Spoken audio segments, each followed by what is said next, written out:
Christian School teacher claims she was ousted for out-of-wedlock pregnancy. Knoxville, Tennessee. A teacher who lost her job at a Tennessee Christian school after getting pregnant while unwed is testing the bounds of a landmark U.S. Supreme Court decision that said employment autonomy by religious employers trumps employment discrimination protections for employees. Tabatha Hutson is suing Concord Christian School in Knoxville, Tennessee, in U.S. District Court on claims of pregnancy and sex discrimination after school officials opted not to renew her teaching contract at the end of the 2017 school year when they discovered she was pregnant but unmarried. The school's attorney, Clint Woodfin, contends the K-12 Baptist-based school had the right under a legally groundbreaking 2012 U.S. Supreme Court ruling that recognized a ministerial exception to employment discrimination laws. It is affirmatively averred that the plaintiff's claim is barred by the ministerial exception for religious institutions as outlined by the United States Supreme Court, Woodfin wrote in a response to Hutson's lawsuit. More, ex-Jehovah's Witnesses break silence on shunning, "My mother treats me like I'm dead." Hutson's attorney, James Fryoff, counters Hutson wasn't a minister or a teacher called into her position via the Baptist faith. She's a Catholic hired in 2011 at Concord to be a kindergarten teacher, not a Sunday school leader, Fryoff wrote. Concord told Miss Hutson she was selected for the job of kindergarten teacher at Concord Christian School because of her familiarity with the curriculum the school already had in place, Fryoff wrote. Chief Justice John Roberts authored the 2012 ruling that broadened the First Amendment's reach to include religious liberty in employment decisions by religious employers. The Establishment Clause prevents the government from appointing ministers and the Free Exercise Clause prevents it from interfering with the freedom of religious groups to select their own, Roberts wrote. But the decision did not define what it means to be a minister subject to the exception.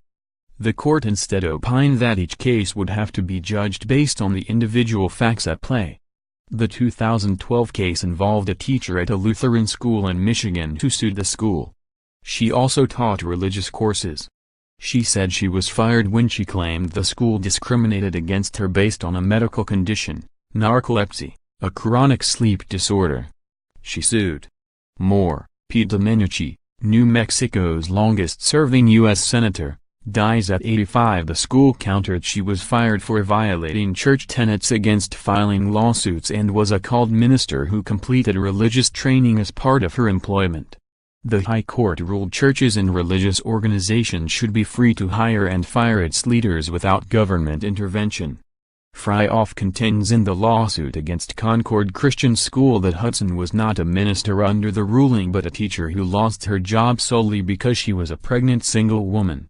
Fryoff, Hutson's attorney, wrote that Concord's principal, Lee Leavitt, and administrative assistant, Haley Cottrell, met with Hutson in May 2017 when Hutson was 11 weeks pregnant. Leavitt, he wrote, noticed the baby bump. Leavitt replied that Concord was not renewing Miss Hutson's teaching contract for the 2017-2018 academic year due to her out-of-wedlock pregnancy, the lawsuit stated. Leavitt assured Ms. Hutson that work performance played no part in Concord's decision to terminate Miss Hutson's employment, it was solely due to her pregnancy. More, gay teacher says pregnancy cost her Catholic school job. Woodfin, the school's attorney, denies that Leavitt specifically cited Hutson's out-of-wedlock pregnancy as cause but admitted the school opted not to renew her contract. Leavitt told Hutson she could return to the school once things settled down, that is, once Miss Hutson married her partner and gave birth to her child. In the meantime, advised Leavitt, Miss Hutson could straighten racks at Steinmart, Fryoff contended. Woodfin also denied that remark in his answer on behalf of Concord. The father of Hutson's unborn child served as a volunteer Sunday school teacher for Concord but was not removed from his duties, Hutson's lawsuit stated. Hutson is seeking $2 million in compensatory and punitive damages. Concord wants the lawsuit tossed out. Follow Jamie Satterfield on Twitter, @JamieScoop.